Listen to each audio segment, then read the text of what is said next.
Morning study with Deoli में आपका स्वागत है। आज की वीडियो में फ्रेंड्स हम बात करेंगे साइंस पर। उत्तराखंड वन दरोगा भर्ती परीक्षा के अंतर्गत जो पदार्थ जो मैं चैप्टर पढ़ा रहा था आपको, ठीक है, उसमें आगे पढ़ते हैं। वैसे मैंने मिश्रण पढ़ाया था आपको, लेकिन आज हम मिश्रण, विलयन, विलेय, विलायक, विलयन की सांद्रता क्या होती है, ठीक है, कोलाइडी विलयन और निलंबर पर बात करेंगे। ठीक है, आप इसको समझ जाइएगा। इसके बाद इसके प्रश्न हम करेंगे। मेरा मकसद है पहले आपको इसको समझाना। ठीक है, तो सबसे पहले देखिए फ्रेंड्स, आज मिश्रण शुरू करते हैं।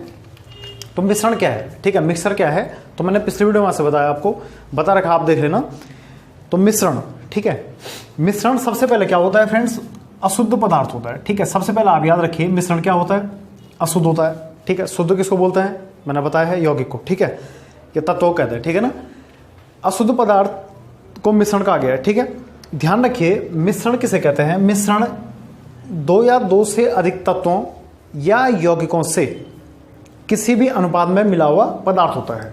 मिश्रण क्या होता है, दो या दो से अधिक, या तो उसमें तत्व होंगे या तो उसमें यौगिक मिले होंगे। मैंने बताया तत्व यौगिक में क्या अंतर है। ठीक है, तत्व को हम तोड़ नहीं सकते हैं, यौगिक को हम अलग कर सकते हैं। ठीक है, दो या दो से अधिक तत्वों से मिलकर यौगिक बनता है। ठीक है, और मिश्रण इन दोनों से मिलकर बनता है।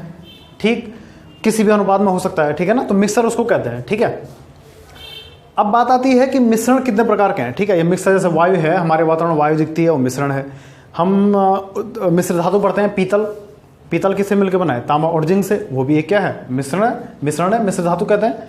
तो इसमें आप ध्यान रखिए फ्रेंड्स एक चीज कि मिश्रण मेनली दो प्रकार के हम पढ़ते हैं। ठीक है, क्योंकि हम समांगी और विषमांगी की बात करेंगे और उसका संबंध कोलाइडी विलयन से होगा। ठीक है, क्योंकि कोलाइडी और निलंबन जो है वो विषमांगी मिश्रण के उदाहरण है। ठीक है, थोड़ा उनका गुणधर्म हम पढ़ेंगे, आप बस समझ जाइए कि क्या पढ़ना है। ठीक, तो देखिए मिश्रण जो है, एक होता है समांग मिश्रण, जिसको समरूप मिश्रण भी सिलेबस में लिखा हुआ है।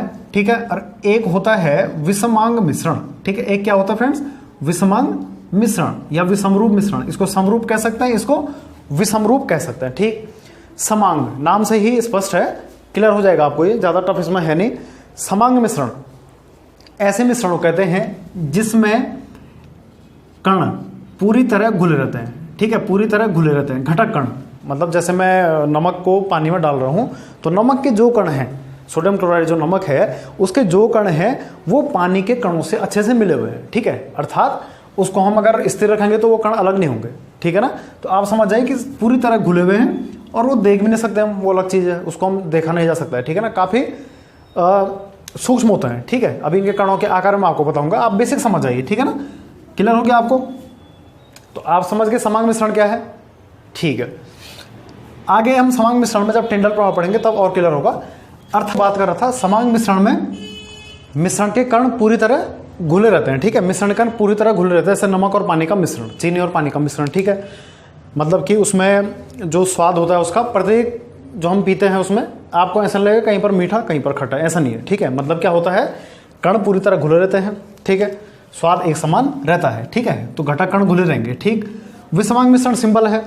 ठीक है, जिसमें घटक कण ठीक से नहीं घुलते हैं, मतलब जैसे पानी और रेत का मिश्रण। ठीक है, रेत अलग रहती है, पानी अलग हो जाता है, भले एक कुछ देर के लिए वो घुल जाएगा लेकिन घुला हुआ भी नहीं लगेगा, रेत तली पर आ जाएगा। ठीक है, तो पूरी तरह कण नहीं घुलते हैं। ठीक है, वो विषमांगी मिश्रण है। जैसे आगे कोलाइडी और निलंबन हम इसमें पढ़ेंगे, विषमांगी मिश्रण के उदाहरण है। ठीक है, कोलाइड और निलंबन जो आज का मेन टॉपिक भी है। ठीक है फ्रेंड्स, आप समझते हैं कि मिश्र धातु, मैं आपको बता रहा था कि मिश्र धातु क्या है, आप उसको समझ जाइए। मिश्र धातु को हम मिश्रण में लेते हैं। ठीक है, क्लियर हो गया आपको, मिश्र धातु मिश्रण में लेते हैं, जबकि उसको हम अलग नहीं कर सकते, मतलब किसी भौतिक प्रक्रिया द्वारा हम क्या नहीं कर सकते हैं। जैसे पीतल है, ठीक है, तो पीतल से हम जो तांबा और जिंक से मिलकर बना है उसको अलग नहीं किया जा सकता। ठीक है, भौतिक क्रिया द्वारा अवयवों में पृथक नहीं कर सकते हैं। तो पीतल, ठीक है, पिताजी से याद रखो आप।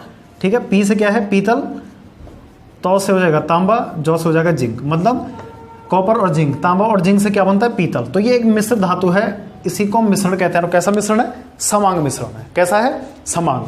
क्यों समांग है, क्योंकि तांबा और जिंक जो तत्व हैं ये समान रूप से मिले हुए हैं पीतल में। मतलब ऐसा नहीं होता है कि आपको कहीं पर तांबा किनारे हो गया, एक तरफ जिंक हो गया, ऐसा नहीं है, मतलब एक समान रूप से मिला हुआ है। क्लियर है, और भौतिक क्रिया द्वारा इनको अलग हम नहीं कर सकते हैं। ठीक, दूसरी बात, और मिश्रण में क्या होता है, इस वाले में क्या होता है कि जो घटक, जो इनके अवयव हैं, जैसे तांबा और जिंक से मिलके पीतल बना, ठीक है, इसको समझिए आप। तो पीतल जिंक का भी गुणधर्म दिखाएगा और तांबे का भी दिखाएगा, क्योंकि बना ही इन दोनों से है, ठीक है। तो ये भी एक मिश्रण की पहचान है कि क्या होता है, वो जिनसे मिलके बने होते हैं उनसे उनके गुणधर्म भी दिखाते हैं, ठीक है, खासकर जो समांगी मिश्रण है, ठीक है। आप इसको समझ गए होंगे, क्योंकि फिर समांगी मिश्रण में तो वो घुलेगा ही नहीं, ठीक है। तो आप समांगी मिश्रण में क्या होता है, जिससे वो मिलके बना होता है, गुणधर्म उसके वो दिखाते हैं, ठीक है फ्रेंड्स।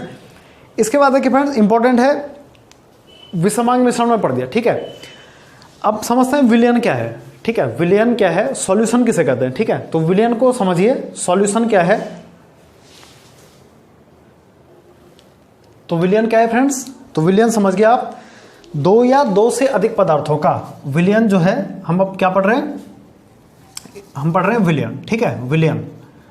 तो विलयन क्या है फ्रेंड्स, दो या दो से अधिक पदार्थों का क्या है, समांगी मिश्रण है, ठीक है। पदार्थों का क्या है, समांगी। तो मैं जब समांगी कह रहा हूं तो आप समझ जाइए कि उसमें घटक कण अच्छे से मिले हुए हैं, ठीक है। मतलब वो विलयन कहलाएगा जो समांगी होगा, ठीक है।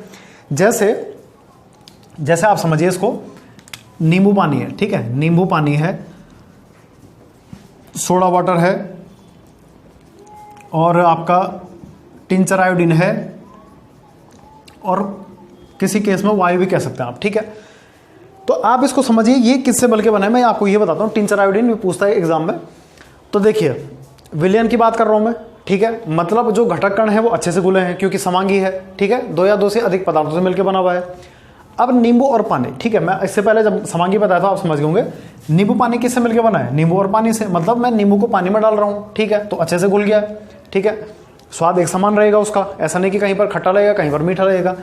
सोडा वाटर, ठीक है, सोडा वाटर जो बनता है फ्रेंड्स, वो ध्यान में रखिए आप, सोडा आपने देखा होगा, वो कार्बन डाइऑक्साइड और जल से मिलकर बनता है, मतलब CO2 गैस और जल है पानी, इनका मिश्रण है, ठीक है। सबसे पहले आप विलयन का कॉन्सेप्ट क्लियर कर दो कि विलयन केवल ये मत सोचिए आपकी द्रव से द्रव का ही विलयन होता है, ठीक है। मतलब विलयन केवल द्रव से द्रव का नहीं, द्रव से गैस का हो सकता है, ठोस का ठोस में हो सकता है, जैसे मिश्र धातु, आप मिश्र धातु को विलयन कह सकते हैं, गैस का गैस में हो सकता है, जैसे वायु, ठीक है। अर्थात आप ये मत समझिएगा कि विलयन केवल द्रव का द्रव से ही है, ऐसा नहीं है, ठीक है। किसी का भी विलयन हो सकता है, लेकिन वो समान होना चाहिए, ठीक है। तो आप देखिए, CO2 और जल का मिश्रण आप कह सकते हैं, गैस और पानी का मिश्रण सोडा वाटर के रूप में कैसे है, टिंचर आयोडीन, ठीक है ना। टिंचर आयोडीन दवाई के रूप में प्रयोग होता है, टिंचर आयोडीन। तो आयोडीन ठोस है प्लस C2H5OH, ठीक है, ये एथिल अल्कोहल का फॉर्मूला है, एथिल अल्कोहल, ठीक है। अल्कोहल को जब आयोडीन में मिलाते हैं तो क्या बनता है, टिंचर आयोडीन बनता है, ठीक है। तो ये हो जाएगा आपका ठोस, ठीक है। तो ठोस का किसके साथ, पदार्थ के साथ, ठीक है। ठोस का अल्कोहल जो पदार्थ है, या आप कह सकते हैं गैसीय रूप में है, ठीक है। ठोस का गैसीय रूप में कह सकते हैं आप, टिंचर आयोडीन का प्रयोग किया जाता है, ठीक है ना। तो आप समझ गए टिंचर आयोडीन, ठीक। उसी प्रकार वायु है, तो वायु अनेक गैसों का मिश्रण है फ्रेंड्स, ठीक है। वायु क्या है, अनेक गैसों का मिश्रण है, ठीक है। ये एथिल अल्कोहल आप विलायक के रूप में कह सकते हैं, या द्रव के रूप में कह सकते हैं आप इसको, अभी विलायक और विलय आएगा, समझिए आप, ठीक है ना। वायु क्या है, अनेक गैसों का मिश्रण है, मतलब क्या है कि गैस का मिश्रण किसके साथ है, गैस के साथ है, ठीक। क्योंकि गैस के साथ गैस है, यहाँ पर गैस के साथ पानी है, ठीक है। यहाँ पर ठोस के साथ पानी आप कह सकते हैं, एथिल अल्कोहल लिक्विड, ठीक है ना, जो शराब में भी प्रयोग किया जाता है। अब हम ये समझ गए कि विलयन जो होता है वो समांगी मिश्रण होता है, और किसी का भी किस में विलयन हो सकता है, जैसे ठोस का ठोस में, ठीक है। अब ये समझते हैं कि विलय और विलायक क्या है, ठीक है। विलय सॉल्वेंट, ठीक है, विलायक और विलय क्या होते हैं, ठीक है ना। तो आप ध्यान रखिए फ्रेंड्स, इसको हम विलयन को दो भागों में बांटते हैं, ठीक है। एक होता है विलायक और दूसरा याद रखिए विलय। आप इनको समझ जाइए, जब सांद्रता निकालेंगे तो क्लियर हो जाएगा आपको। विलायक क्या है, ठीक है, ध्यान रखिए,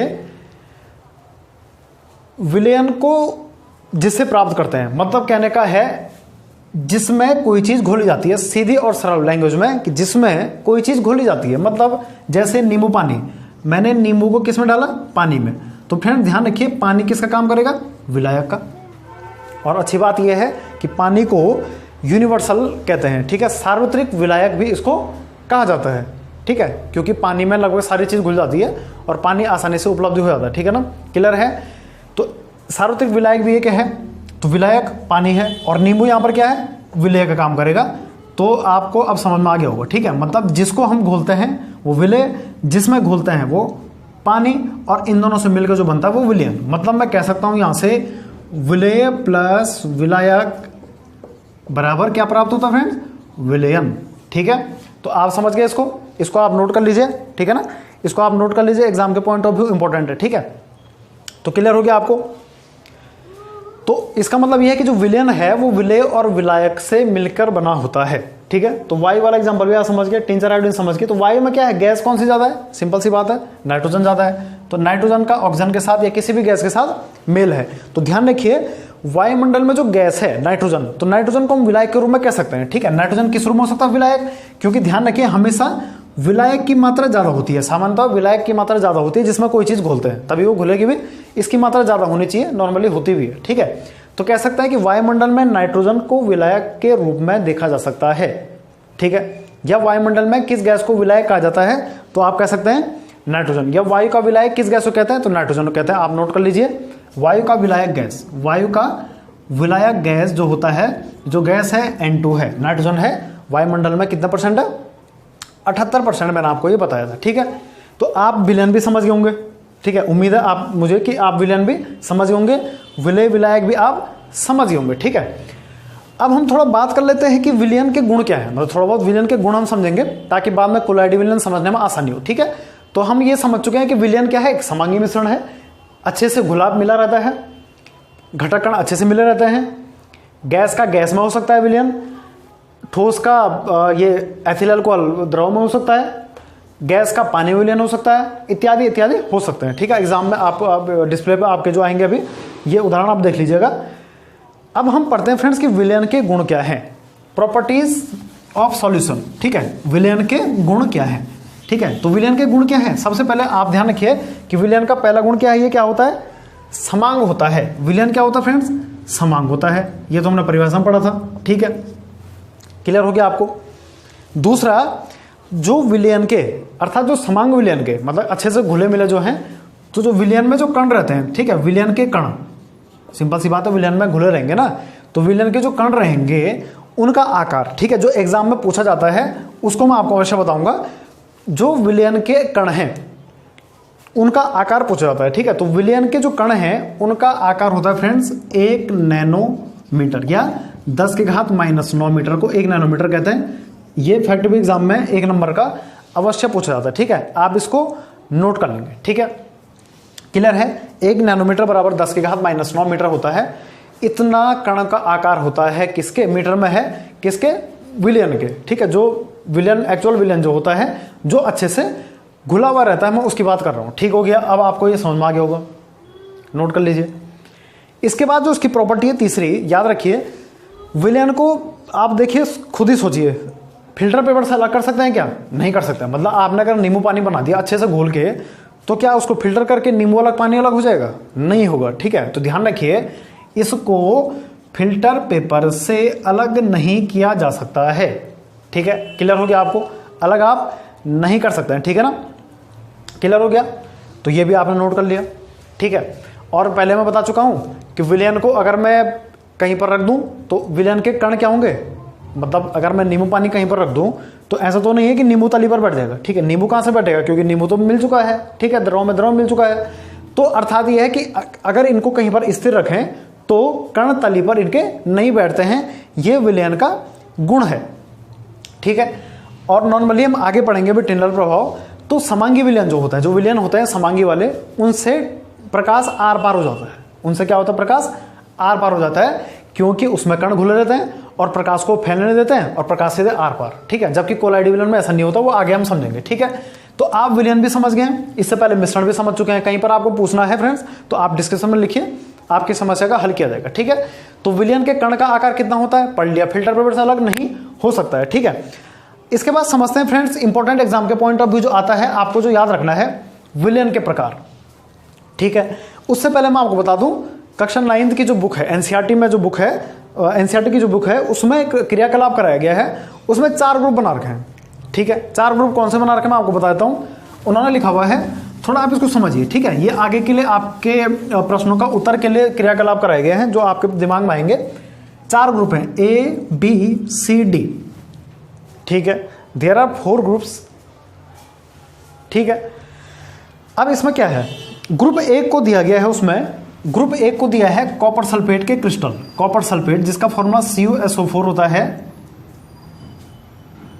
कॉपर सल्फेट के क्रिस्टल, ठीक है, कॉपर सल्फेट के क्रिस्टल।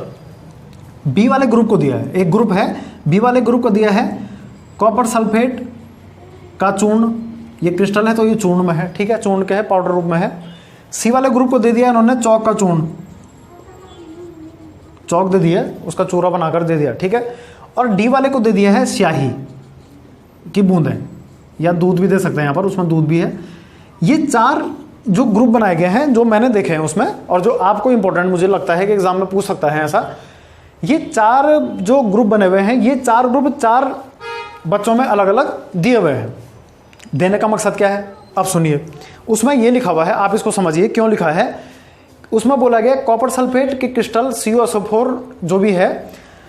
अब इसमें समझिए, ठीक है, हमने क्या करना है, चारों का परीक्षण करना है, और पाया है हमने कि चारों का परीक्षण करने पर कांच की छड़ की सहायता से, ठीक है, कांच की छड़ ले लो आप, कांच की छड़ की सहायता से, हाथ से नहीं बल्कि कांच की छड़ की सहायता से ABCD को अलग अलग पानी में घोलिए। मतलब इनके पास भी पानी है, इनके पास भी है, इनके पास भी, इनके पास वाटर है, तो परखनाली इनके पास है, एक परखनाली इनके पास है, एक इनके पास, एक इनके पास है, ठीक है। क्लियर हो गया आपको, आप डायग्राम देखिए। तो जो कॉपर सल्फेट का जो क्रिस्टल है, इस सब में पानी है, ठीक है, पानी सब में है, कॉपर सल्फेट के क्रिस्टल है, वो तो अच्छे से घुल गए। बी भी वैसे चूर्ण है तो ये भी घुल जाएगा, ठीक है, दोनों घुल चुका है। चौक का चूर्ण है, थोड़ी देर के लिए घुला, लेकिन कुछ देर बाद देखा तो चौक का चूर्ण उनको तली पर बैठा हुआ मिला, ठीक है। हो सकता है कि पहले घुल चुका हो, लेकिन धीरे धीरे करके वो नीचे बैठ गया। और डी वाले जो स्याही की बूंद है, ये पानी में घुल चुकी है, स्याही की बूंद। लेकिन ध्यान देना फ्रेंड्स, थोड़ा यहाँ पर आप थोड़ा सा आप यहाँ पर विशेष ध्यान देंगे। क्या होता है, कोलाइडी विलयन हो चाहे वो निक्षेप वो हो, निलंबन हो, ध्यान रखिए, चौक का चूर्ण जो है पानी में जो विलयन है, इसका निलंबन का उदाहरण है, और ये कोलाइडी विलयन का उदाहरण है। थोड़ा सा मैं आपको यहाँ पर समझा रहा हूँ। होता क्या है, एक्चुअली ये दोनों जो हैं, चाहे वो निलंबन हो कोलाइडी विलयन हो, ये विषमांगी मिश्रण के उदाहरण हैं। लेकिन हमें जो स्याही की बूंद है, ये पानी में घुली भी लगती है लेकिन होती नहीं है। क्लियर है, मतलब क्या होता है, विषमांग मिश्रण हमें कैसे दिखता है, समांग दिखता है, लेकिन होता नहीं है समांग, ठीक है, विषमांग मिश्रण समांग दिखता है। स्याही की बूंद जो है वो पानी में नहीं घुलती है, लेकिन घुल भी लगेगी आपको कि पूरा जो पानी है वो नीला हो चुका है, ठीक है। लेकिन ध्यान रखिए फ्रेंड्स, ये गोला नहीं फैले रहते हैं, ठीक है, स्याही की बूंद फैली रहेगी, और ये प्रूव करेगा कौन, टिंडल प्रभाव। क्लियर है, आप समझ चुके हैं इस चीज को। अभी हम टिंडल इफेक्ट पढ़ेंगे।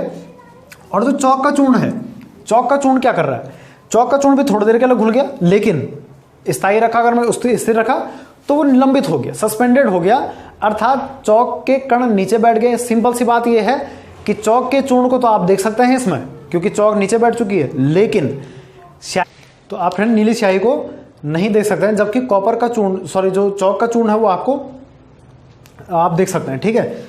तो ये उसमें दिया गया। अब ये चौक का चूर्ण क्या है, निलंबित पदार्थ है, ये क्या होता है इसमें बात करूंगा आगे। और स्याही की बूंद क्या है, कोलाइडी विलयन है पानी के साथ, ये क्या होता है इसमें मैं आगे चर्चा करूंगा।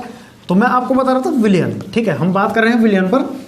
तो विलयन 2 प्रकार के आप पढ़ लीजिए, समांगी विलयन, सॉरी, संतृप्त विलयन और असंतृप्त विलयन, ठीक है, मिश्रण है समांगी और असमांगी। यहां पर आप ध्यान रखिए, संतृप्त विलयन और सैचुरेटेड सॉल्यूशन एंड अनसैचुरेटेड असंतृप्त विलयन क्या होता है, ठीक है। आप भी समझ जाइए, बाकी कोई दिक्कत नहीं, थोड़ा एग्जांपल में आपको इसके बताऊंगा, उदाहरण जरूर करना है, ठीक है, एग्जांपल से बचना नहीं। संतृप्त विलयन क्या है, ठीक है, संतृप्त विलयन क्या होता है, ठीक, निश्चित तापमान पर, किसी निश्चित तापमान पर, टेम्परेचर, क्योंकि ध्यान रखिए टेम्परेचर का इफेक्ट भी विलयन पर पड़ेगा, घुलनशीलता पर। ध्यान रखिए, किसी निश्चित ताप पर या नियत ताप पर, किसी नियत ताप पर, ठीक है, जब विलयन में, विलयन का मतलब जो हमने विलायक में घुला हुआ है, जो हमें मिला हुआ प्रोडक्ट, ठीक है, मतलब जैसे ये है, उदाहरण से समझिए, हाँ, उदाहरण से आप समझिए, ये मैं ले रहा हूँ चीनी और पानी का मिश्रण, ठीक है, जो कि समांगी मिश्रण है, जो कि विलयन भी है, इसलिए विलयन लिखा हुआ है, ठीक है। मतलब चीनी मैंने ली 2 चम्मच और पानी है 1 लीटर, ठीक है। 1 लीटर पानी में 2 चम्मच चीनी घुल चुकी है, ठीक है। निश्चित ताप है, ध्यान रखिए ताप नियत रहेगा, मतलब अगर 10 डिग्री सेल्सियस पर ये काम हो रहा है तो उतने पर रहेगा, ठीक है। अब मैं अगर इसमें 10 चम्मच चीनी डालूं, विलायक की मात्रा नहीं बढ़ी है, विलायक मतलब पानी, पानी तो नहीं है, मैं इसमें 10 चम्मच और चीनी डालूंगा, ठीक है। हो सकता है कि 2 चम्मच इसकी और घुल जाए और 8 चम्मच ना घुले, ठीक है।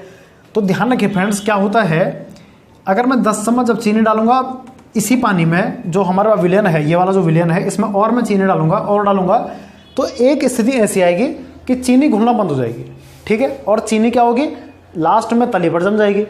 मतलब क्या हुआ कि एक बार तो मिश्रण हो चुका था पूरा, लेकिन बाद में क्या हुआ, नियत ताप पर चल रहा है ये केस कि मैं चीनी पे चीनी इसमें डालूंगा और ज़्यादा चीनी डालूं तो आपको पता होना चाहिए उसमें चीनी के पार्टिकल जो कण है वो घुलेंगे नहीं, ठीक है। चीनी के कण घुलेंगे नहीं तो वो तली पर रह जाएंगे, क्योंकि उसकी भी कोई सीमा है ना, ठीक है, उसकी भी कोई सीमा है।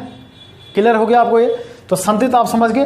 तो इसकी मैं परिभाषा अगर बोलूं तो निश्चित तापमान पर यदि विलयन में विलेय पदार्थ नहीं घुलता है, किसी निश्चित तापमान पर, ठीक है, एक टेम्परेचर है जब विलेय क्या होता है, घुलता नहीं है, मतलब इतनी मात्रा में डाल दी कि उसके बाद उसे घुलना असंभव है, तो वह एक संतृप्त विलयन कहलाता है। उस स्थिति में क्या होता है, वो संतृप्त विलयन कहलाता है, ठीक है। मतलब घुलना बंद हो जाए किसी निश्चित ताप पर, ध्यान रखिए, मतलब घुलना बंद हो जाए। एक ऐसी स्थिति है कि भाई इसमें 10 और 2 12 चम्मच चीनी थी, 12 नहीं चाहिए बल्कि 8 चम्मच चीनी चाहिए, मतलब 4 चम्मच चीनी घुलने की स्थिति में नहीं है, केवल 8 ही चम्मच घुल पाएगी। तो वो जो 8 चम्मच चीनी का जो विलयन है वो संतृप्त विलयन कहलाएगा, ध्यान रखिए। अब सवाल एक चीज़ का है कि अगर मुझे और चीनी घोलनी है, मैं चाह रहा हूँ कि 8 की जगह 8 और 16 चम्मच चीनी और अधिक मैं चीनी घोलता रहूँ, कैसे घोलूँ? तो ध्यान रखिए ताप का प्रभाव आपको मैं यहीं पर बताता हूँ ताकि बाद में दिक्कत ना हो।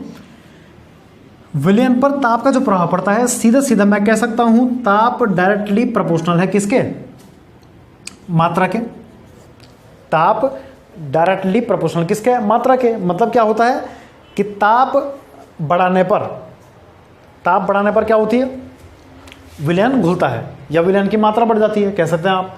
ताप बढ़ाने पर विलयन की मात्रा घुल जाती है, ठीक है, क्लियर है। मतलब अगर मुझे चीनी और इसमें घोलनी है और मुझे चीनी इसमें अगर घोलनी है तो मुझे टेम्परेचर बढ़ाना पड़ेगा, तब नियत नहीं रहेगा, टेम्परेचर मुझे बढ़ाना पड़ेगा। लेकिन ऐसा भी नहीं है कि आप टेम्परेचर आप बढ़ाते रहेंगे और चीनी घुलती रहेगी, ऐसा नहीं है। एक सीमांत ताप, एक ऐसी सीमा आएगी कि फिर वो विलयन क्या होगा, फिर घुलेगा नहीं। क्लियर हो जाएगा आपको? क्लियर हो गया? तो मतलब क्या है, एक सीमांत ताप है कि उसके बाद वो घुलना बंद हो जाएगा, ठीक है। तो आप इसको समझ गए कि संतृप्त विलयन क्या है, ठीक है। किसी निश्चित ताप पर जब विलेय के कण या विलेय की मात्रा, ठीक है, विलयन में घुलना बंद हो जाती है तो उस समय के जो विलयन को कहते हैं वो संतृप्त विलयन कहा जाता है, सैचुरेटेड सॉल्यूशन, ठीक है।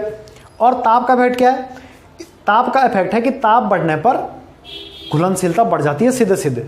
यहाँ पर हम कह सकते हैं कि ताप को मात्रा न लिख के बल्कि यहाँ पर सीधे सीधे आप लिखेंगे घुलनशीलता, ठीक है, कि ताप बढ़ने पर घुलनशीलता बढ़ जाती है, ठीक हो गया, क्लियर है ना। कैसे? क्योंकि ताप बढ़ने पर जो कण है वो दूर दूर होंगे, पिछली वीडियो में बताया था मैंने, कण दूर होंगे, तो जितने कण दूर होंगे तो स्पेस उनको मिलेगा, ठीक है। तो एक लिमिट के अनुसार मिलेगा, ठीक है, क्योंकि ताप बढ़ेगा तो स्पेस मिल जाए, स्पेस ये दूर दूर होंगे और ये इसमें घुलने के चांस बढ़ जाएंगे, ठीक है। लेकिन ऐसा नहीं है कि आप ताप बढ़ाते रहेंगे और वो घुलता रहेगा, ठीक है। एक निश्चित ताप होगा, एक सीमांत ताप, ठीक है। ये तो था संतृप्त विलयन। इसके उदाहरण हम देख लेते हैं। जैसे इसका एग्जाम्पल है संतृप्त वसा के रूप में, जैसे मांस है, रेड मीट जो होती है, ठीक है, और जो कोकोनट ऑयल है, कोकोनट ऑयल भी संतृप्त वसा का है, सैचुरेटेड। संतृप्त वसा जो होती है, इसमें वसा जो होती है वो सैचुरेटेड फॉर्म में होती है, संतृप्त होती है वसा, ठीक है, मांस में या जो कोकोनट ऑयल है, ठीक है। तो संतृप्त आप समझ चुके हैं, ठीक है, इसको आप नोट कर लीजिए, ताप नियत रहेगा, ठीक है। अब समझते हैं असंतृप्त विलयन क्या है, ठीक है फ्रेंड्स, असंतृप्त विलयन, ठीक है। तो असंतृप्त विलयन क्या है, संतृप्त का उल्टा है, कह सकते हैं आप सीधे, ऐसा विलयन जिसमें विलेय की और अधिक मात्रा किसी ताप पर, किसी निश्चित ताप पर घुल सकती है, ठीक है। यहां पर तो नहीं घुल सकती थी लेकिन यहाँ पर घुल सकती है क्योंकि यह तृप्त नहीं हुआ है अभी, ठीक है। तृप्त मतलब अभी और इसको जरूरत है विलय की, ठीक है।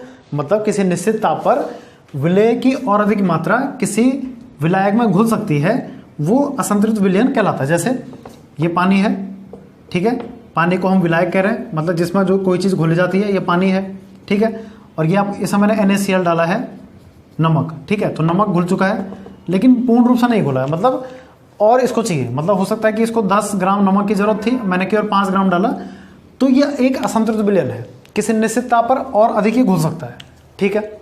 ये असंतृप्त, सिंपल लैंग्वेज में आप समझ जाइए इसको, ठीक है। एक होता है अति संतृप्त, ठीक है। एक वैसे सिंपल है। अति संतृप्त मतलब क्या है कि जब हम संतृप्त विलयन में और अधिक कोई मात्रा डालते हैं, तो मैंने कहा है आपको कि वो तली पर दिखता है, ठीक है। तो जो तली पर जम जाता है वो अति संतृप्त है, सिंपल है। लेकिन मेन है कि संतृप्त और असंतृप्त में आप क्या समझ रहे हैं, ठीक है। संतृप्त विलयन क्या है, किसी निश्चित ताप पर क्या होता है, जब विलय की मात्रा घुलना बंद हो जाती है। मतलब विलायक कहता है कि मुझे अब आवश्यकता नहीं है, मतलब पानी को जितना चीनी चाहिए थी 10 ग्राम 20 ग्राम, तो उतनी चीनी चाहिए, उससे ज़्यादा चीनी अगर डालेंगे तो वो अति संतृप्त हो जाएगा, मतलब यहाँ पर जम जाएगा, ठीक है। जबकि इसका उल्टा असंतृप्त है, मतलब इसमें विलय की मात्रा, विलय मतलब जिसको घोल रहे हैं, विलय की मात्रा की आवश्यकता और है, मतलब घुल सकता है किसी निश्चित ताप पर, ठीक है।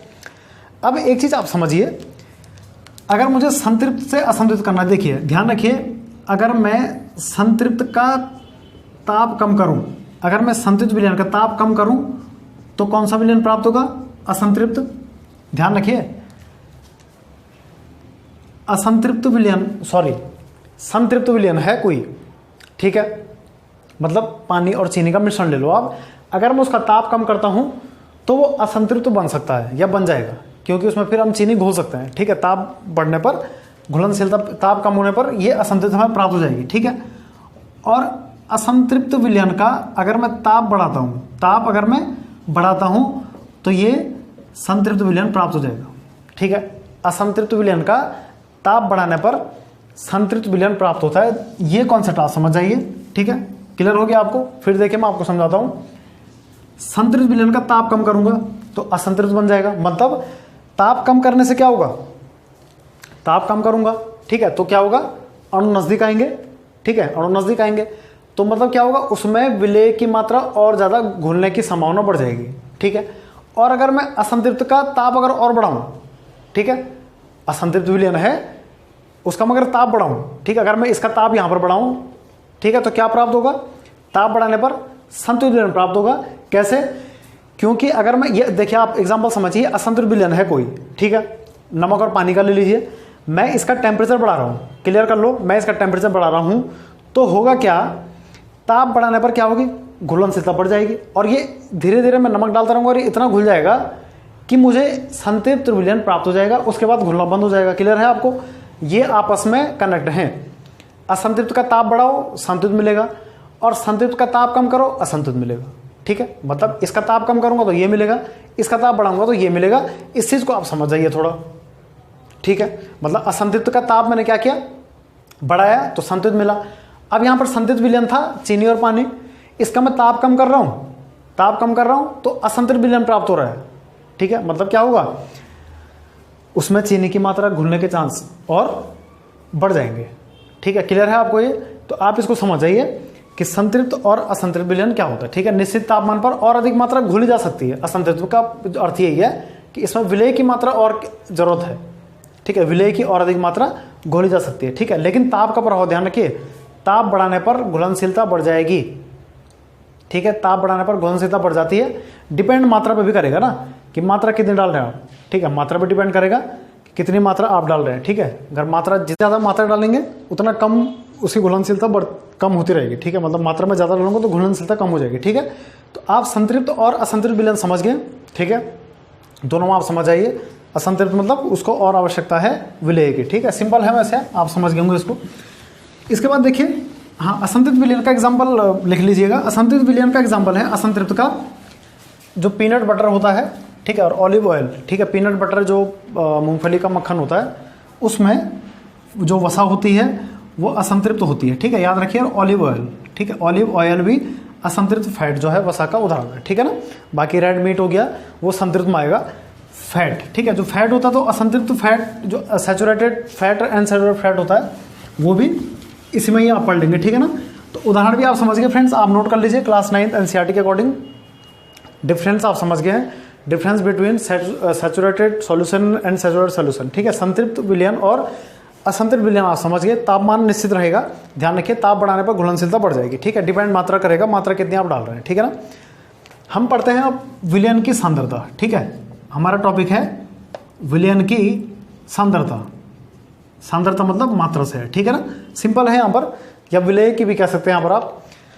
तो विलयन हम पढ़ चुके हैं। अब सांद्रता क्या है, मतलब सांद्रता किसकी, विलयन की। विलयन में क्या घुला है, विलय की। मतलब सांद्रता का तात्पर्य यह है कि विलय की घुली हुई जो मात्रा है, ठीक है, किसी विलयन में विलय की, मतलब विलय जिसको घोला जाता है उसको विलय कहते हैं। किसी विलयन में, सॉल्यूशन में विलय की घुली हुई मात्रा को उसकी सांद्रता कहते हैं। मतलब कितनी मात्रा उसकी घुली हुई है वो उसकी क्या कहलाएगी फ्रेंड्स, सांद्रता कहलाएगी, ठीक है ना। विलयन की सांद्रता वो कहलाएगी, ठीक है। जैसे हम कभी चाय बनाते हैं तो चाय में हम कहीं पत्ती अगर ज़्यादा डाल दें तो बोलते हैं कि चाय कड़क बनेगी, मतलब उसमें चाय पत्ती की सांद्रता ज़्यादा है, ठीक है। उस चीज़ को आप समझिए कि चाय पत्ती की सांद्रता ज़्यादा है इसलिए चाय कड़क बनी है, ठीक है। आप समझिए इसको, इस चीज़ को। और वो चाय पत्ती यहाँ पर विलय का काम करेगा, ठीक है। हम क्योंकि उसको डाल रहे हैं वो विलय का काम करेगा, ठीक है। तो ध्यान रखिए फ्रेंड्स, जो विलयन की सांद्रता है, विलयन की सांद्रता निकालने के लिए, या विलयन की सांद्रता को हम 9 रूप में या 9 या 10 रूप में व्यक्त 9 रूप में व्यक्त करते हैं, या किस प्रकार से उसको निकालते हैं मैं आपको बताता हूं। तो देखिए, विलयन की जो सांद्रता है वो निकलती है द्रव्यमान प्रतिशत पर, ठीक है, आयतन प्रतिशत पर, तीसरा द्रव्यमान आयतन प्रतिशत के अनुसार, ठीक है। मेनली जो एनसीईआरटी में है 3 प्रकार के दिए गए हैं, वैसे 9 प्रकार के हैं, ठीक है। द्रव्यमान प्रतिशत, ठीक है ना, W/W, V/V, W/V परसेंटेज, ठीक है। W/W मतलब विलय और विलयन जो है उनका यहाँ पर ग्राम में भार देखा जाएगा, यहाँ पर आयतन देखा जाएगा, यहाँ पर भार बटे आयतन, वॉल्यूम, ठीक है ना। इसमें मोलरता भी है, मोललता भी है, ठीक है, फॉर्मलता है, 9 प्रकार के वैसे। लेकिन मेनली आप इसको समझिए कि 3 प्रकार से जो है, बेसिकली जो 3 प्रकार से है मैं आपको ये बताना चाह रहा हूँ, ठीक है ना। उसमें मोल अंश है, नॉर्मलता है, मोलरता है, उसके अनुसार भी हम विलयन की सांद्रता ज्ञात करते हैं। लेकिन मेनली आप समझिए, इसका हम एक प्रश्न भी करेंगे कि विलयन की सांद्रता कैसे निकालते हैं। मतलब उसमें जो विलय घुला हुआ है, मतलब अगर मैं पानी में चीनी डाल रहा हूँ तो कितनी चीनी घुली है, ठीक है, उसकी सांद्रता क्या है, उसकी मात्रा क्या है, कैसे परिकलित करेंगे उसको, कैसे हम निकालेंगे, उस चीज़ को हम समझ रहे हैं, ठीक है ना। तो सबसे पहले समझते हैं फ्रेंड्स, जो द्रव्यमान प्रतिशत है, जो पहला वाला है जो फॉर्मूला ही आप समझिए इसको, कि जो मास परसेंटेज है W/W परसेंटेज, ठीक है। W/W क्यों लिखा आप समझ जाएंगे। जो ये परसेंटेज है ये क्या है, ठीक है। तो द्रव्यमान प्रतिशत क्या है, किसी विलयन के 100 ग्राम भाग में, आप परिभाषा भी समझ जाएंगे, किसी विलयन के 100, पहले वाला मैं बता रहा हूं आपको, किसी विलयन के 100 ग्राम भाग में, किसके, विलयन के 100 ग्राम भाग में घुली विलय की ग्राम में मात्रा, विलय की मात्रा किस में होगी, ग्राम में, क्योंकि मैं द्रव्यमान पर निकाल रहा हूं, को द्रव्यमान प्रतिशत कहा जाता है। ग्राम में मात्रा को विलयन का क्या कहते हैं फ्रेंड्स, पूरे विलयन का द्रव्यमान प्रतिशत कहेंगे। ध्यान रखिए ये भी ग्राम में है विलय, जैसे चीनी विलय है ग्राम में रहेगा, और विलयन पूरा सॉल्यूशन भी ग्राम में रहेगा, ठीक है। ये द्रव्यमान प्रतिशत, ठीक है। मतलब किसका द्रव्यमान प्रतिशत, विलयन की जो सांद्रता मैं निकाल रहा हूं तो विलयन का द्रव्यमान प्रतिशत में निकाल रहा हूं, मतलब, ठीक है। उसमें हमारी जो मात्रा घुली है विलय की वो निकल जाएगी, ठीक है। अब यहां पर आप ध्यान रखिए, जो विलयन की सांद्रता है, वैसे पूछा जाता है विलयन की सांद्रता निकालने के लिए कोई सांद्रता कितनी है, क्योंकि विलयन की सांद्रता विलय से संबंधित है सीधे, क्योंकि विलय जितना घुलेगा उतनी सांद्रता ज्यादा होगी, ठीक है। तो देखिए यहां पर मैं कह सकता हूं द्रव्यमान प्रतिशत विलयन का, सीधे सीधे मैं कह सकता हूं द्रव्यमान प्रतिशत, क्योंकि विलयन का सांद्रता मैं क्या निकाल रहा हूं, द्रव्यमान प्रतिशत के रूप में। तो विलयन का द्रव्यमान प्रतिशत, पहला वाला जो है विलयन का, तो मैं सांद्रता निकाल रहा हूं, और सांद्रता किस रूप में निकाल रहा हूं, द्रव्यमान प्रतिशत। तो विलयन का द्रव्यमान प्रतिशत बराबर हो जाएगा विलय की मात्रा किसमें फ्रेंड्स, ग्राम में, बटे, ठीक है, बटे विलयन की मात्रा किसमें, ग्राम में। चूंकि मैं परसेंटेज निकाल रहा हूं तो 100 से मल्टीप्लाई आप कर लीजिए, ठीक है। सिंपल फॉर्मूला है, वैसे उतना बड़ा है नहीं, सिंपल सा आप इसको समझ जाइए, ठीक है। क्या पता फॉर्मूला पूछ ले आपको, तो इससे हम विलयन का द्रव्यमान निकाल सकते हैं प्रतिशत, और यही हमारी सांद्रता निकलेगी, ठीक है। विलयन की सांद्रता ये निकल जाएगी, ठीक है। इसमें कोई दिक्कत आपको नहीं होनी चाहिए, ठीक है। आप समझ गए होंगे इसको कैसे इसको हम निकालें, ठीक है। इसी में आप आगे देख लीजिए, इसी को आयतन कर लीजिए, सिंपल है। इसी में आप आयतन कर लीजिए, तो मुझे लिखने की आवश्यकता नहीं है। अगर मैं बोलूं विलयन का सांद्रता जो मैं निकाल रहा हूं किस रूप में निकाल रहा हूं, वॉल्यूम के रूप में, ठीक है। आयतन परसेंटेज जो मैं निकाल रहा हूं तो क्या हो जाएगा, विलेय की मात्रा किस में हो जाएगी, ml में होगी ना। आयतन मिलीलीटर में निकालेंगे आप यहाँ पर, तो हो जाएगा कि इस विलयन के 100 ml भाग में घुली हुई विलेय की मात्रा ml में जो आएगी वो होगी आयतन परसेंट। विलयन की मात्रा किस में, ml में, गुणा 100, तो ये आपका आयतन हो जाएगा, ठीक है। आयतन में आप क्या रखेंगे, ml में रख देंगे, ठीक है। क्लियर है आपको ये? आपको अगर समझ में ना आए तो आप पूछ लीजिएगा, ठीक है। तो इसी को सेम हमने फॉर्मूला ऐसा बनाना है, मतलब दूसरा वाला जो है आयतन परसेंट के रूप में क्या है, वॉल्यूम रहेगा, ऊपर भी वॉल्यूम रहेगा, नीचे भी वॉल्यूम रहेगा, ठीक है। आयतन दिया रहेगा मिलीलीटर में, ठीक है। तो आप इस चीज को समझ जाइए, ऊपर होगा विलेय का आयतन, नीचे होगा विलयन का आयतन, गुणा गए 100, ये होगा हमारा विलयन की सांद्रता जो आयतन प्रतिशत के रूप में निकलेगी, ठीक है। अब द्रव्यमान आयतन क्या है, द्रव्यमान आयतन W/V परसेंटेज में क्या होगा, तो तीसरा वाला मैं ब्लैक से लिख देता हूँ, ठीक है। अलग अलग मैंने यूज किया मार्कर। तो द्रव्यमान आयतन प्रतिशत, तो मैं बोलूंगा विलयन का द्रव्यमान, वेट कह सकते हैं यहाँ पर, या मास आप कह सकते हैं, आयतन प्रतिशत, ठीक है। शॉर्टकट लिख दिया मैंने, द्रव्यमान आयतन प्रतिशत, ठीक है। तो ऊपर तो हमेशा क्या रहेगा, विलेय रहेगा, ठीक है। ऊपर हमेशा विलेय रहेगा, ध्यान रखिए, ऊपर हमेशा विलेय रहेगा। तो ऊपर हो जाएगी विलेय की मात्रा, ठीक है। तो द्रव्यमान में है मतलब ग्राम में होगा, या भार है ग्राम में होगा, ठीक है ना। तो विलेय की मात्रा बटे विलयन की मात्रा, ठीक है, किस में, ml में। ml क्यों हुआ, गुणा 100 कर दो। ml क्यों हुआ, क्योंकि पीछे क्या है, आयतन है, ऊपर तो द्रव्यमान है, नीचे आयतन है। आयतन किस में रहेगा, ml में, ठीक है। तो ये जरा इन पे आप फोकस कर लीजिए, इसका स्क्रीनशॉट आप ले लीजिए, मैं हट जाता हूं, आप इसको देख लीजिए, ठीक है। तो अब इसका एक सवाल कर लेते हैं, ठीक है। नोट कर लिया आपने, आप देख लीजिए, 3 प्रकार से मोलरता मोललता भी है, ठीक है, उसका हम बाद में देख लेंगे। तो इसको आप देख लीजिए, ठीक है। क्लियर है, आपने नोट कर लिया होगा, ठीक है। आगे हम जब मोल कॉन्सेप्ट पढ़ेंगे तब मैं आपको बताऊंगा। तो विलयन का द्रव्यमान प्रतिशत, एक सवाल मैं ले लेता हूं, ठीक है, आपके डिस्प्ले भी आएगा, उस सवाल के अनुसार हम इसको करेंगे, ठीक है। कि विलयन का जो द्रव्यमान प्रतिशत है, ठीक है, वो शायद पूछा गया है, प्रश्न में पढ़ लेता हूं। एक विलयन के 320 ग्राम विलायक जल में 40 ग्राम NaCl विलेय है, ठीक है।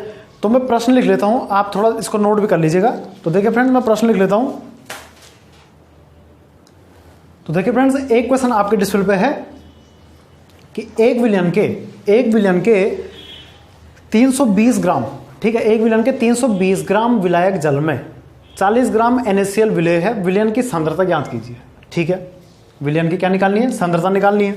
तो देखिए कैसे इसको करें, ठीक है। इसका हल कैसे होगा, सिंपल सा आपने क्या करना है, देखिए विलयन के 320 ग्राम जल में NaCl कितना है, NaCl कितना है, 40 ग्राम है, ठीक है। NaCl कितना है, 40 ग्राम है, मतलब विलेय की मात्रा, जिसको घोलते हैं वो विलेय है ना।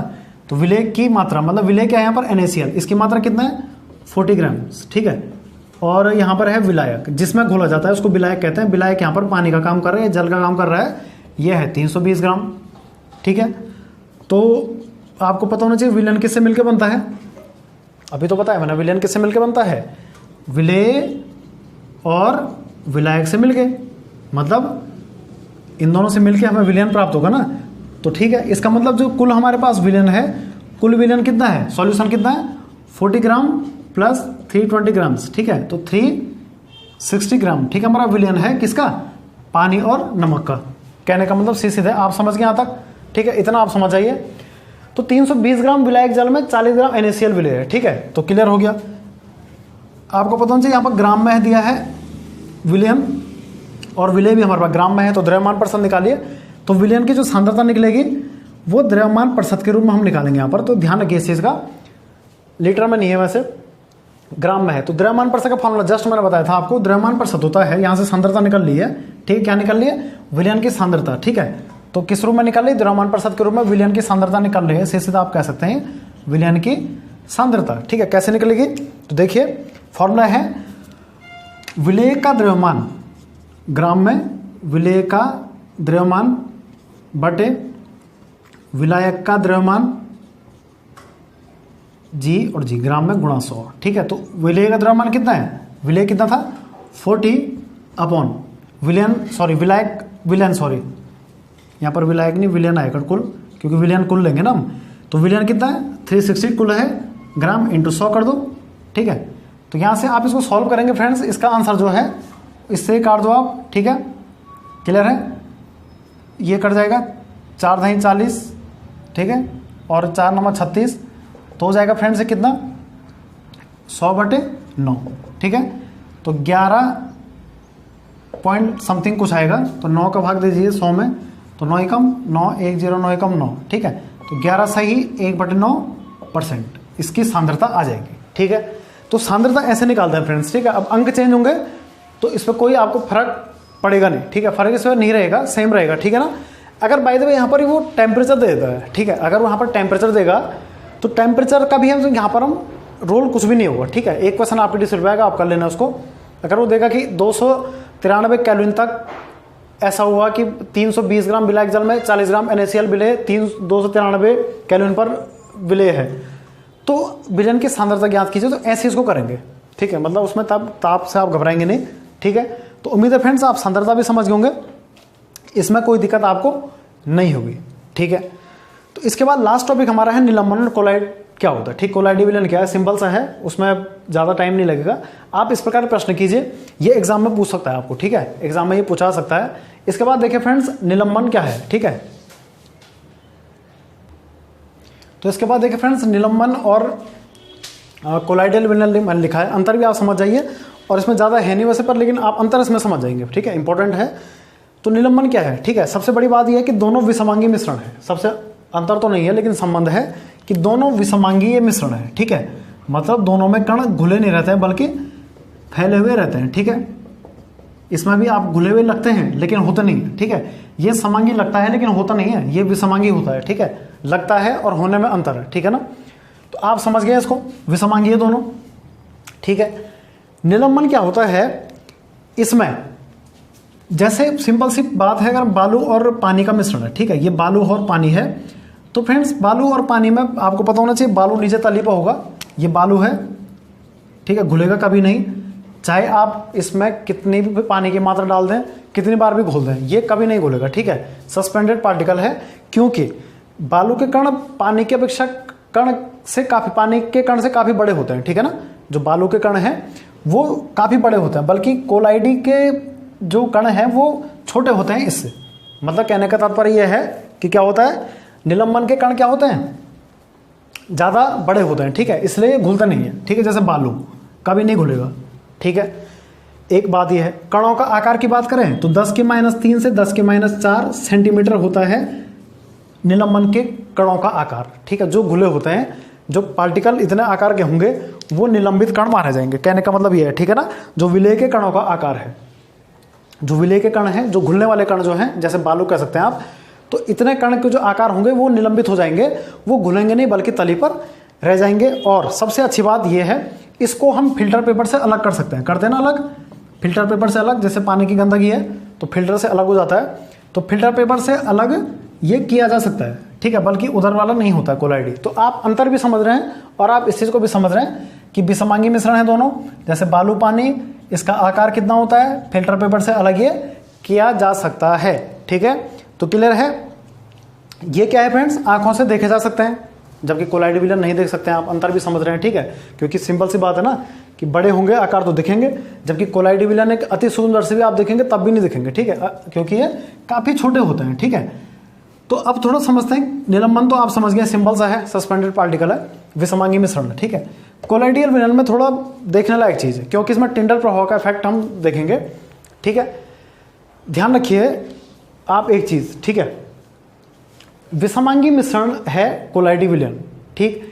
इसके जो कणों का आकार है, सबसे पहले आप ध्यान रखिए 10⁻⁻4 से 10⁻⁷ तक होता है, किसमें, सेंटीमीटर में, मतलब काफ़ी छोटे, ठीक है, क्योंकि छोटा होगा ना, ठीक है ना।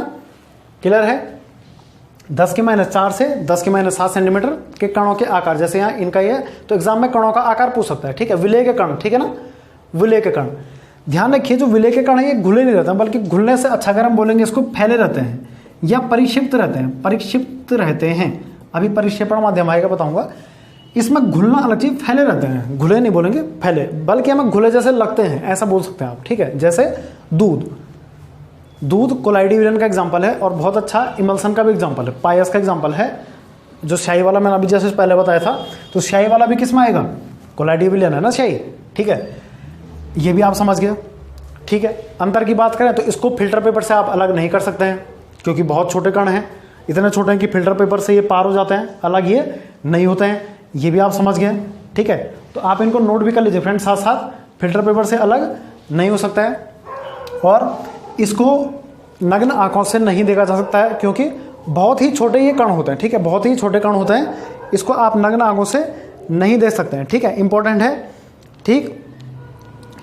अब इसमें एक चीज़ आप ध्यान रखिए, जो टिंडल इफेक्ट है, ठीक है, जो टिंडल इफेक्ट मैं कह रहा हूँ, अंतर आप समझ गए। टिंडल इफेक्ट का प्रभाव हम कोलाइडियल विलयन में देखते हैं, ठीक है। क्या होता है, कोलाइडियल विलयन में जो कण होते हैं वो तो फैले रहते हैं, तो टॉर्च से देखने पर, अगर हम टॉर्च कर रहे हैं, किस पर करें टॉर्च? टिंडल इफेक्ट क्या है पहले आपको बताता हूं मैं। ये देखिए, ये रखा है मैंने यहां पर दूध का मिश्रण, ठीक है, दूध या स्याही वाला आप कह सकते हैं, ठीक है। मैंने इस पर टॉर्च किया, ठीक है, यह सूर्य की रोशनी में अंधेरे कमरे में, तो क्या होता है, टिंडल प्रभाव क्या होता है? टिंडल प्रभाव क्या होता है, जब प्रकाश को, जब कोई कमरे में या किसी कमरे में जब प्रकाशिक कण क्या होता है, फैला देते हैं, ठीक है, ये प्रकाशिक कण क्या हो जाते हैं, फैल जाते हैं, किसी माध्यम में फैल जाते हैं, तो वो टिंडल प्रभाव है। मतलब मैं क्या कहना चाह रहा हूँ, जैसे आपने देखा होगा कभी एक कमरे में अगर खिड़की में छोटा सा छेद है, तो वहाँ से कभी एक किरण हमें दिखती है, ठीक है, उस किरण में धूल कण हमें उड़ते हुए दिखते हैं, ठीक है। तो कहने का मतलब ये है कि वो टिंडल प्रभाव का कारण है। क्यों? क्योंकि जो कमरे में जो कार्बन इत्यादि जो छोटे मोटे कण हैं वो कोलाइडी विलयन का काम कर रहे हैं, वो उस समय किसका काम कर रहा है, कोलाइडी विलयन काम कर रहे हैं। सस्पेंडेड पार्टिकल है ना वो एक तरफ से, मतलब उनका कण भी छोटा है, ठीक है, निलंबन नहीं है, बल्कि वो क्या है, फैले हुए हैं। और वो फैले हुए कण हमें खिड़की के माध्यम से जो हम कण देखते हैं, कभी आपने देखा होगा कपड़े आप झाड़ते हैं तो धूल कण एक सीधी रेखा में दिखते हैं, तो वो टिंडल इफेक्ट है, आप समझ गए। तो टिंडल इफेक्ट क्या है कि सूर्य की रोशनी या टॉर्च की रोशनी में जब क्या होता है, प्रकाश के कण, ठीक है, या प्रकाश क्या होता है, फैल जाता है, एक तरफ से सिंपल सी बात है, प्रकाश कण फैल जाता है, तो वो क्या है, टिंडल इफेक्ट है। नॉर्मली अंधेरे कमरे में भी आप इसको कर सकते हैं, ठीक है, थोड़ा बहुत अंधेरा, ज़्यादा नहीं, ठीक। तो जो कोलाइडी विलयन है, जैसे दूध का जो कोलाइडी विलयन है, ये टिंडल प्रभाव के बारे में आपको बता रहा हूं मैं, ठीक है ना। तो जो कोलाइडी विलयन है वो टिंडल प्रभाव क्या करता है, दर्शाता है। टिंडल प्रभाव क्या करता है फ्रेंड्स, दर्शाता है। कैसे?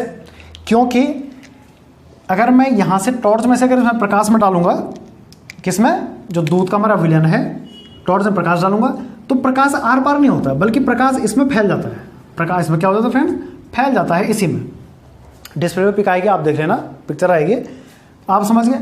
मतलब टिंडल प्रभाव दर्शाएगा, इसका मतलब क्या है कि प्रकाश आर पार नहीं होगा, ठीक है। प्रकाश आर पार कब होता है, जब मिश्रण समांगी होता है, अभी बताया था इससे पहले मैंने, ठीक है ना। तो ये आर पार नहीं होगा, मतलब इसी में फैल जाएगा। क्लियर है? जैसे दूध का मिश्रण हो गया, स्याही का मिश्रण हो गया, ठीक है, हमारे पास एरोसोल है, कोरा है, इत्यादि हैं जो डिस्प्ले पे आप देख लीजिएगा। तो ये है टिंडल प्रभाव।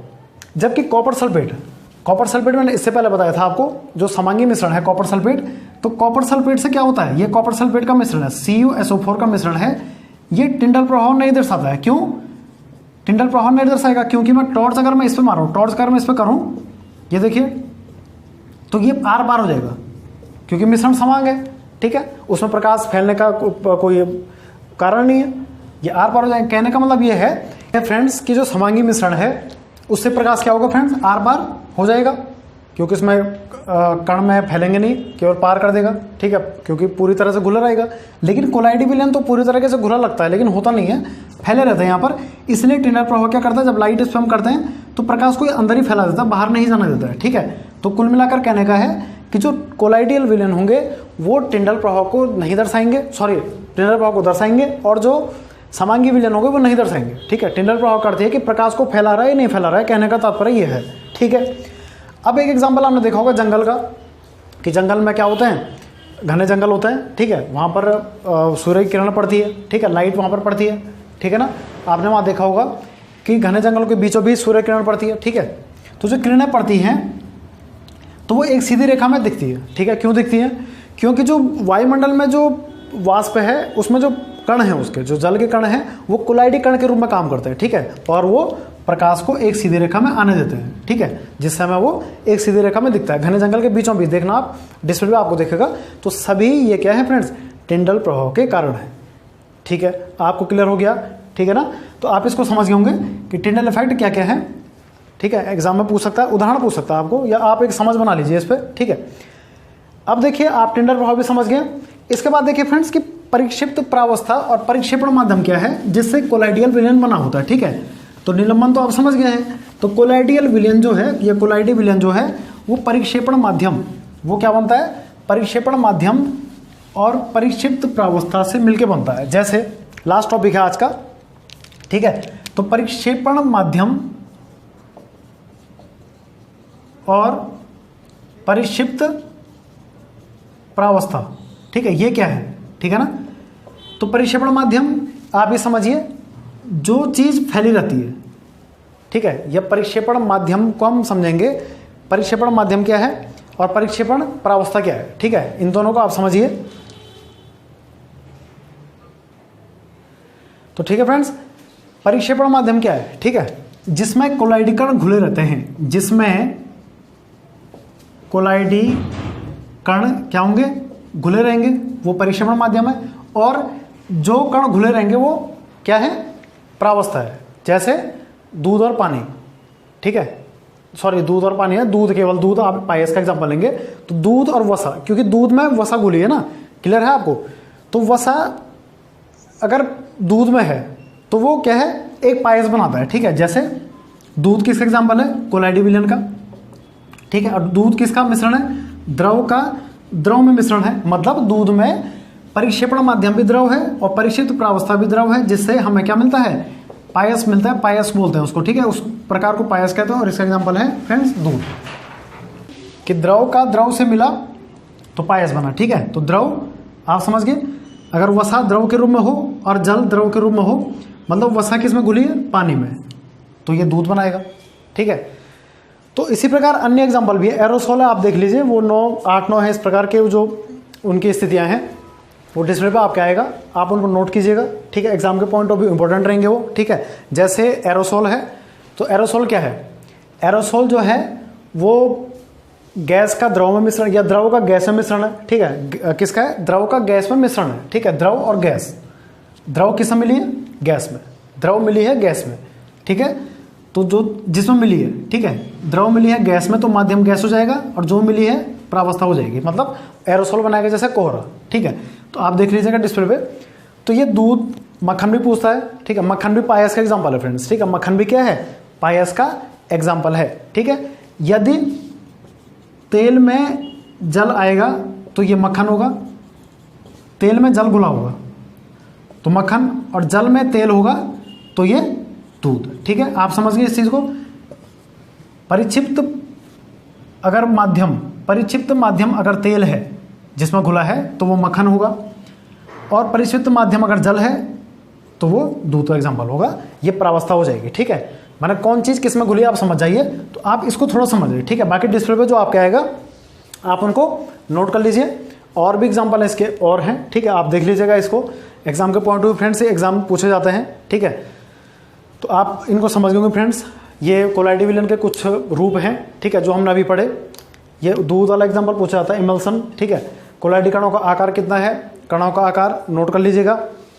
और ये निलंबन का कितना है, ठीक है। तो उम्मीद है फ्रेंड्स आज हमने जो बात की आप समझ में आएगा। आपके मिश्रण ने पढ़ा, विलयन पढ़ा, संतुलित विलयन, असंतुलित विलयन, ठीक है, सांद्रता निकालने सीखे। तो आज की वीडियो थोड़ा लेंथी हुई, ठीक है, आप इसको पूरी देखिएगा, ठीक है ना। तो फ्रेंड्स इसे देखने के लिए थैंक यू। इसी प्रकार के वीडियो को पाने के लिए लाइक शेयर सब्सक्राइब कीजिए। आगे वीडियो में आपके सामने पदार्थ के अन्य चैप्टर लेके आऊँगा, ठीक है। इसके हम प्रैक्टिस सेट भी करते रहेंगे। Thank you.